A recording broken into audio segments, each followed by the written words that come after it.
Hello दोस्तों, आप लोगों को मेरे यूट्यूब चैनल पे स्वागत है। आज मैं कुछ और क्वेश्चन इंपॉर्टेंट लेके आई हूँ जो बहुत महत्वपूर्ण है। देखिए क्या है, रीतकालीन स्वच्छंद काव्यधारा के कवि अबोधा। निम्नलिखित में से श्रृंगार और लक्षण ग्रंथों की रचना किस काल में की गई है? रीतकाल में निम्नलिखित में से कौन कवि रीतिमुक्त काव्यधारा के कवि हैं? ठाकुर। निम्नलिखित में से रीतकालीन कवि कौन सा है? घनानंद। रीतकालीन की कृति यानी रचना बिहारी ससई। रीतसिद्ध काव्यधारा के प्रतिनिधि कवि हैं बिहारी। निम्नलिखित में से कौन भूषण की रचना नहीं है?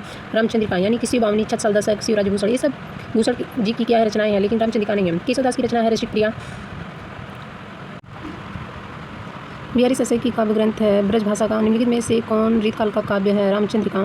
रीतकाल काव्यधारा के कवि है केशवदास। निम्नलिखित में से कौन सा ग्रंथ रीतकालीन काव्यधारा परंपरा से संबंधित नहीं है? बिहारी ससई। रीतकालीन की निम्नलिखित की प्रमुख प्रवृत्तियों में से कौन सी सर्वाधिक महत्वपूर्ण है? राज प्रशस्ति। महाकाव्यभूषण की रचना है छत्रसाल दशक। रीतकालीन कवि है मतिराम। बीरस की कृति है शिवबावनी। रीतकालीन कवि हैं द्विजदेव। रीतकालीन कवि हैं मतिराम। बीरस की कृति है शिवबावनी। रीतकालीन कवि हैं द्विजदेव।